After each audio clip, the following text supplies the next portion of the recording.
지금 한국 앞에는 정말로 거대한 투자와 생존의 문이 동시에 열리고 있습니다. 겉으로 보면 기회처럼 보이지만 한꺼풀만 벗겨보면 그 안에는 엄청난 긴장감과 불안, 그리고 선택을 강요하는 현실이 같이 들어있습니다. 많은 분들이 트럼프의 관세 정책을 그냥 정치적 쇼, 말 그대로 어그로 끄는 전술 정도로 봤을 겁니다.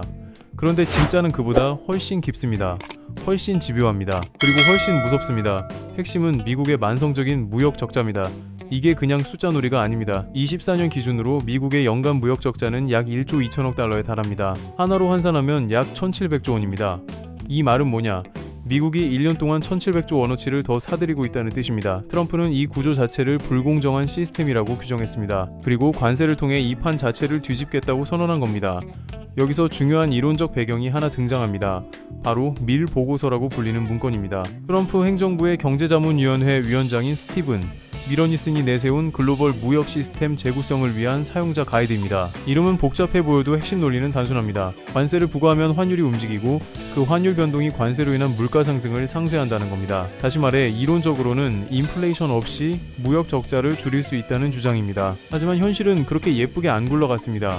정말 솔직히 말하면 이론은 그럴싸했지만 시장은 그렇게 착하게 반응하지 않았습니다. 그럼에도 트럼프 행정부는 이 논리를 바탕으로 전방위 관세 전쟁에 들어갔습니다. 25년 1월 20일 트럼프가 취임하자마자 관세 행정 명령에 서명했습니다. 시작은 빨랐고 움직임은 거칠었습니다. 2월 1일에는 중국, 캐나다, 멕시코를 첫 번째 타깃으로 삼았습니다. 2월 10일에는 전 세계 철강과 알루미늄에 25% 관세를 때렸습니다. 한국도 여기 포함됐습니다. 2월 18일에는 반도체에도 최소 25% 관세를 예고했고 2월 20일에는 자동차에도 최대 25%를 예고했습니다. 그리고 드디어 4월 2일 트럼프가 이른바 해방의 날이라고 이름 붙인 바로 그날 전 세계 183개국을 상대로 상호 관세를 확정 발표했습니다.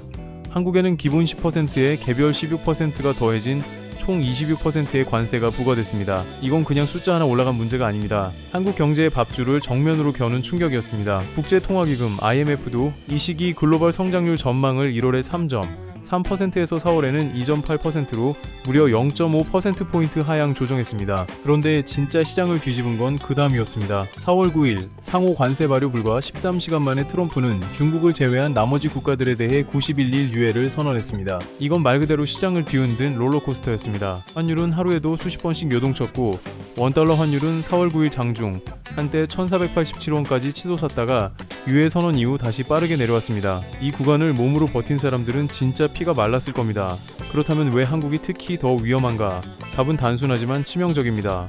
수출 의존도입니다. 한국은 2023년 기준으로 국내 총생산 GDP의 44%가 수출에서 나옵니다. 거의 절반입니다. 이게 어느 정도냐면 미국은 GDP 대비 수출 비중이 약 11%, 일본은 약 18%입니다. 한국이 얼마나 바깥 시장에 목숨줄을 걸고 있는 나라인지 이 숫자만 봐도 바로 감이 옵니다. 영국 경제지 이코노미스트가 컨설팅 회사 옥스퍼드 이코노믹스 분석을 인용해 발표한 내용을 보면 트럼프 관세로 인해 GDP 대비 가장 큰 직접적 충격을 받는 나라 순위에서 한국이 6위를 기록했습니다. 베트남, 캐나다, 멕시코, 스위스, 태국에 이어섭니다. 표면적인 관세율만 보면 중국, 인도, 브라질이 더 높아 보일 수 있습니다. 그런데 정말 중요한 건 실제 경제에 밝히는 충격입니다. 그리고 그 충격은 한국이 훨씬 더 크게 맞는다는 뜻입니다. 이유는 딱 하나, 수출 의존도가 너무 높기 때문입니다. 한국의 대미 수출 상위 품목을 보면 더 선명해집니다. 자동차가 1위, 반도체가 2위, 자동차 부품이 3위, 컴퓨터가 4위입니다. 이 네 가지가 한국의 대미 수출 핵심축입니다. 그런데 이중 자동차는 25% 그리고 나중에 협상을 통해 15%로 낮아진 관세를 맞았습니다. 철강은 25%를 맞았습니다. 반도체는 미국 내 삼성전자와 SK하이닉스가 이미 400억 달러 이상을 투자하고 있어서 관세 면제를 받았지만 그렇다고 안심할 상황은 아닙니다. 왜냐하면 트럼프는 반도체 품목 관세 100%까지 예고한 상태였기 때문입니다.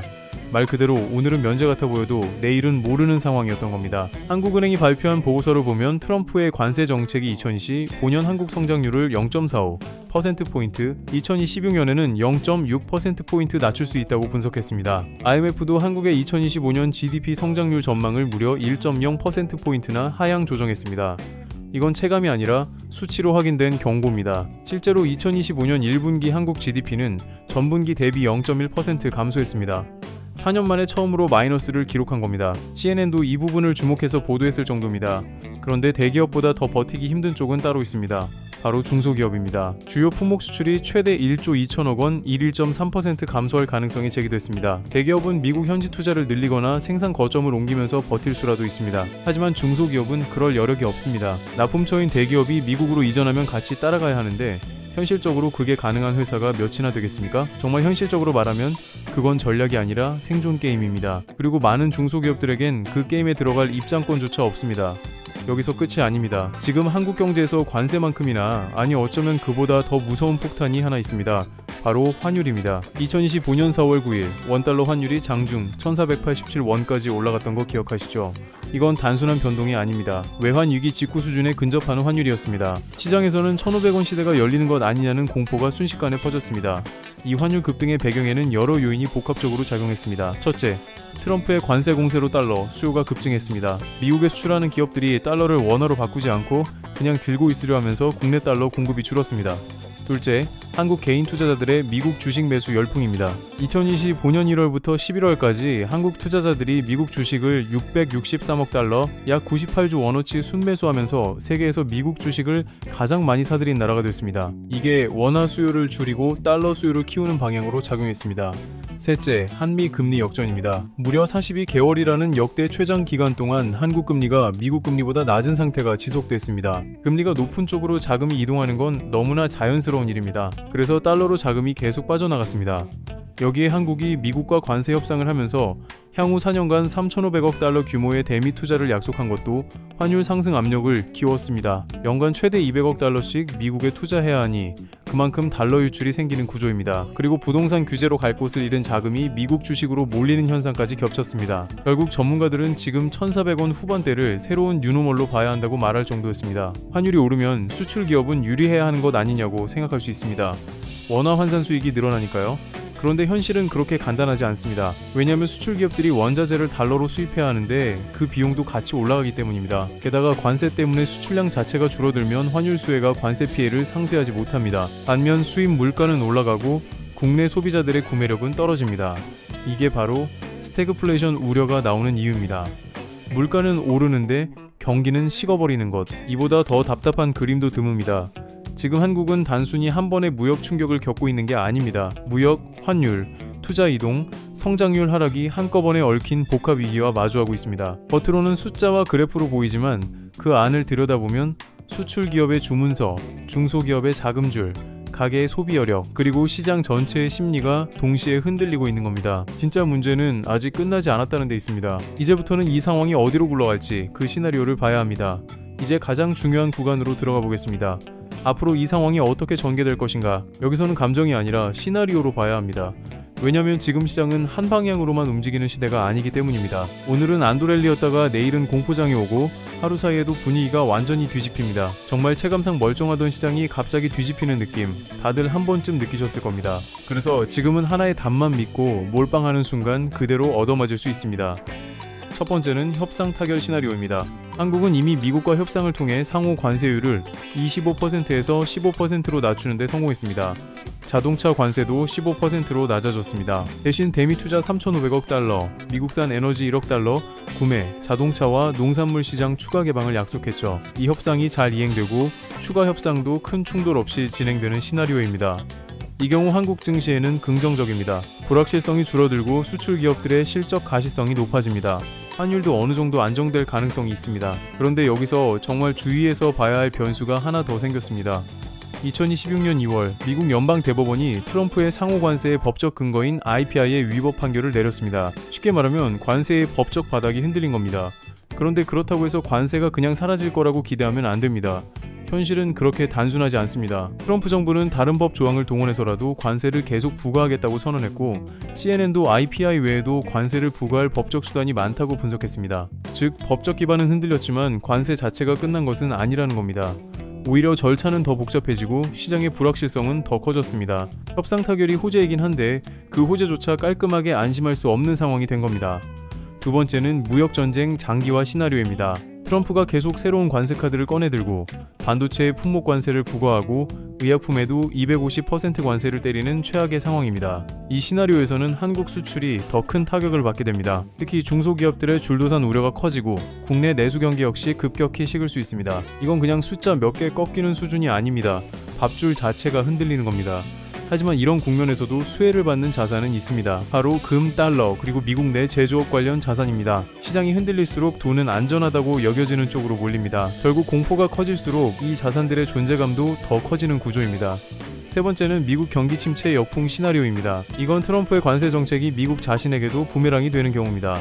실제로 2025년 1분기 미국 GDP도 전분기 대비 0.3% 역성장했습니다. 2022년 이후 3년 만에 마이너스 성장입니다. 관세로 인해 수입품 가격이 오르고 미국 소비자들이 체감하는 인플레이션도 누적으로 50%에 가깝다는 분석이 나왔습니다. 결국 트럼프가 관세를 낮추는 수습 국면을 택할 수밖에 없다는 전망도 여기서 나옵니다. 이 시나리오에서는 미국 달러가 약세로 돌아설 수 있고 한국 증시에는 오히려 긍정적인 전환점이 될 수도 있습니다. 하지만 현실적으로는 이 세 가지 시나리오가 따로따로 가지 않습니다. 서로 섞여서 동시에 전개될 가능성이 높습니다. 오늘은 협상 기대감이 반영됐다가 내일은 무역 전쟁 리스크가 터지고 또 어느 순간에는 미국 경기 침체 우려가 시장을 덮칠 수 있습니다. 그러니까 지금 시대는 딱 잘라서 한 방향만 외치는 사람이 오히려 더 위험합니다. 정말 중요한 건 예언이 아니라 대응입니다. 시나리오별로 자산을 나눠 놓는 것, 그게 지금 가장 현실적인 전략입니다. 그렇다면 지금 자산을 어떻게 해야 하느냐? 여기서부터가 진짜 핵심입니다. 먼저 대전제를 분명히 해야 합니다. 지금은 한 방향으로 몰빵하는 시대가 아닙니다. 무역 전쟁이 장기화되면 어떤 자산이 올라가고 협상이 타결되면 또 다른 자산이 움직입니다. 이 불확실성 자체를 투자 전략에 반영해야 합니다. 불안정한 시대에는 확신보다 구조가 중요합니다. 말이 좀 어려워 보여도 뜻은 단순합니다. 한 군데에 다 넣지 말라는 겁니다. 먼저 금입니다. 지금 이 마지막 기회일 수도 있다는 말이 나오는 자산입니다. 2025년 한 해 동안 금은 사상 최고치를 계속 갈아치웠습니다. 원자재 시장에서는 금, 은, 구리가 동시에 역대급 상승세를 기록했습니다. 그럼 지금은 이미 늦은 것 아니냐 이렇게 생각할 수 있습니다. 그런데 아직 그렇게 단정할 단계는 아니라는 전망이 많습니다. 글로벌 투자은행 UBS는 2016년 금값이 6,200달러를 향해 갈 것으로 전망했고 일부 분석에서는 7,300달러 가능성까지 제기했습니다. 금 전문회사 PMP는 금값이 아직 상승장의 중간부에 불과하다며 2016년 중간선거 시점까지 6,750달러에 도달할 가능성을 제시했습니다. 왜 금이 계속 오를 수 있느냐? 이유는 네 가지입니다. 첫째, 트럼프의 관세 정책으로 인한 글로벌 불확실성 확대입니다. 불확실성이 커지면 투자자들은 안전자산으로 도망갑니다. 둘째, 중앙은행들의 금 매입 증가입니다. 특히 신흥국 중앙은행들이 달러 의존도를 줄이기 위해 금 보유량을 늘리고 있습니다. 셋째, 미국의 재정 적자 우려입니다. 무디스가 2025년 5월에 미국 신용 등급을 AAA에서 A1으로 낮추면서 달러 대신 금을 보유하려는 수요가 늘었습니다. 넷째, 지정학적 긴장입니다. 러시아 우크라이나 전쟁, 중동 긴장, 인도 파키스탄 갈등이 안전자산 수요를 계속 자극하고 있습니다.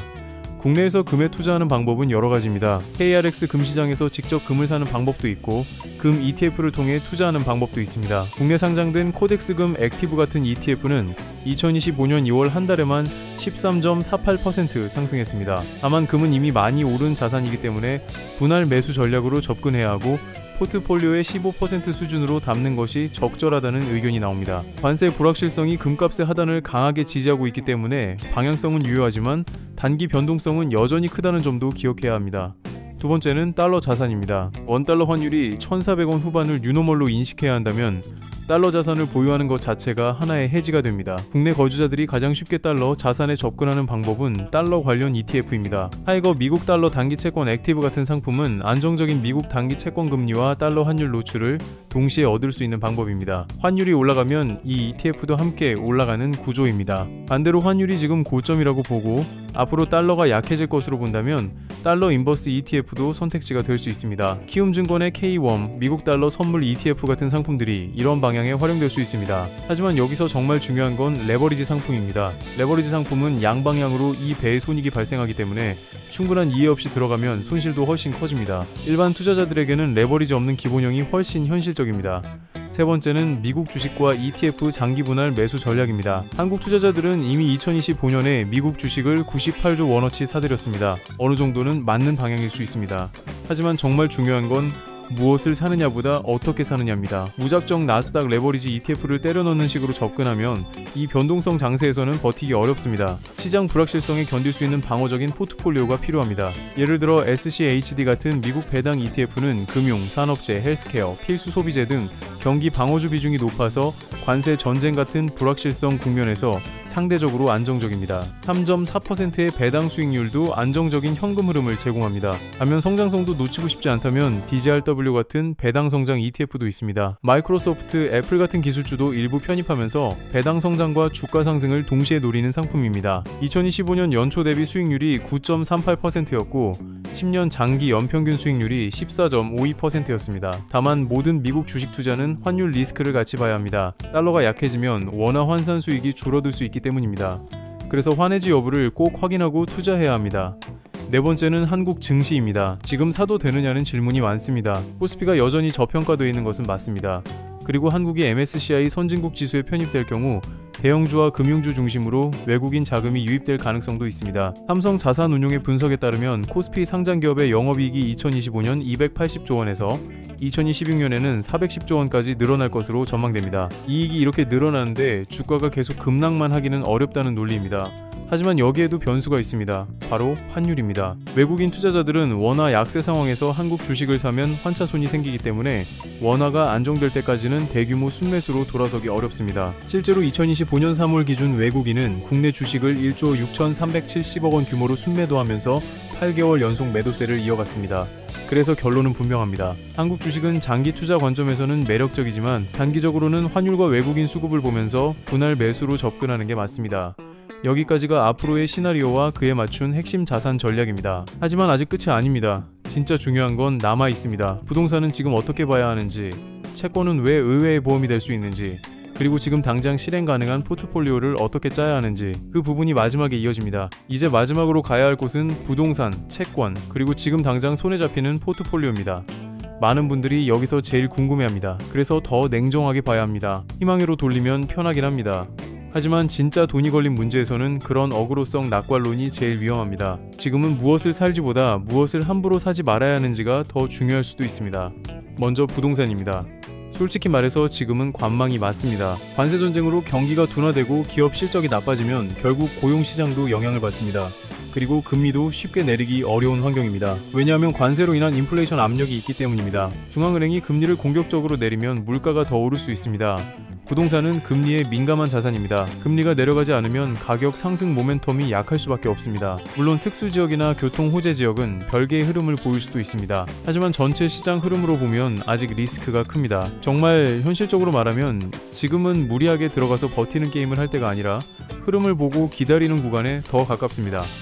다음은 채권입니다. 의외라고 느끼는 분들도 있겠지만 채권은 지금 같은 국면에서 보험 역할을 할 수 있습니다.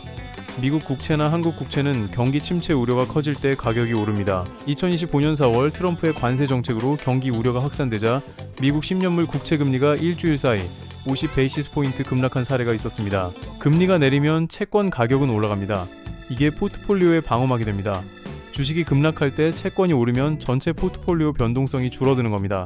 다만 미국 국채에도 지금 몇 가지 리스크는 있습니다. 유럽 연기금들이 미국의 혼란스러운 정책 행보에 반발해 미국채 투자를 줄이는 움직임이 있고 케빈 워시 신임 연준 의장 체제에서 후계 가능성도 있습니다. 그래서 미국 장기채에 과도하게 몰리는 것보다는 미국 단기채에 집중하거나 환해지 채권 ETF를 활용하는 방식이 더 현실적인 선택지로 거론됩니다.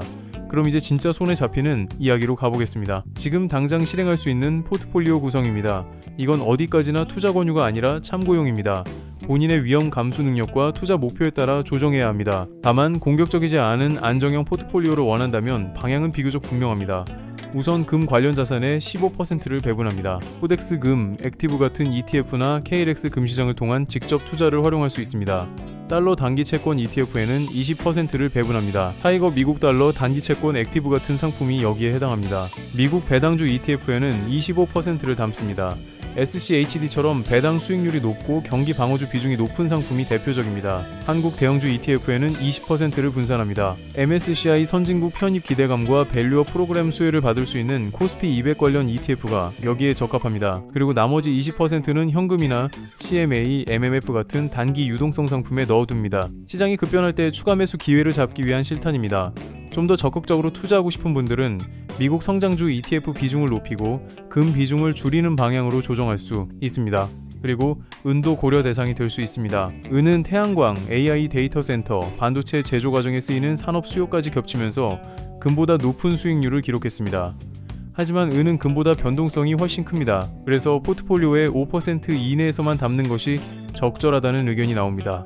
많이 오른다고 무작정 따라붙는 건 위험합니다. 진짜 중요한 건 수익률 숫자보다 그 변동성을 내가 감당할 수 있느냐입니다. 여기서 절대 빼먹으면 안 되는 게 절세 계좌입니다. ISA 계좌입니다. 국내 상장 주식과 펀드, ETF, 예적금 등을 하나의 계좌 안에서 투자할 수 있고 일정 기간 후 투자 순이익의 최대 200만원까지 비과세 혜택을 받을 수 있습니다. 2025년에 매달 11만 명꼴로 ISA에 가입할 정도로 인기가 폭발했습니다. 절세 효과가 큰 만큼 ISA 계좌 안에서 배당 ETF나 채권 ETF를 운용하면 세금 절감 효과가 훨씬 커집니다. 연금저축 계좌나 IRP 계좌도 마찬가지입니다. 퇴직연금으로 투자하는 분들은 비위험 자산 30% 규제가 있지만 그 안에서도 채권 ETF나 달러, 단기채 ETF를 담아 방어적인 포트폴리오를 구성할 수 있습니다. 수익이 나도 세금으로 빠져나가면 체감 수익은 확 줄어듭니다. 그래서 이런 계좌들은 선택이 아니라 거의 기본기라고 봐야 합니다. 그리고 트럼프의 관세 전쟁이 모든 자산에 나쁜 것만은 아니라는 점도 놓치면 안 됩니다. 오히려 수혜를 받는 섹터가 분명히 있습니다. 첫 번째는 조선업입니다. 트럼프 정책의 최대 수혜 산업 중 하나로 거론됩니다. 미국은 자국 조선업 재건을 추진하고 있는데 한국은 이 분야에서 압도적인 기술력을 보유하고 있습니다. 현대중공업, 하나오션 같은 기업들은 미국 조선소 투자와 기술 이전을 통해 관세 부담을 피하면서도 미국 시장에 진입할 기회를 잡을 수 있습니다. 미국이 MASJ 프로그램을 통해 조선업 생태계 재건을 추진하면서 한국 조선사들과 협력을 강화하고 있다는 점도 주목받고 있습니다. 원전도 중요한 섹터입니다. 트럼프 정부는 청정에너지원으로서 원자력을 강하게 지지하고 있습니다. 한국은 APR400이라는 독자 원전 기술을 보유하고 있고 미국 내 소형 모듈 원전 시장에서도 협력 기회가 생기고 있습니다. 실제로 한미 협력 의제에서 원전이 핵심 항목으로 올라와 있을 정도입니다. 방산도 빼놓을 수 없습니다. 트럼프는 동맹국들에게 국방비를 더 많이 쓰라고 압박하고 있습니다. 한국 방산 기업들은 K전차, K9 자주포 같은 검증된 무기 체계를 갖고 있고 이미 폴란드를 비롯한 여러 나라에 수출하고 있습니다. 글로벌 방산 수요 증가는 한국 방산 ETF에도 긍정적인 신호로 받아들여집니다.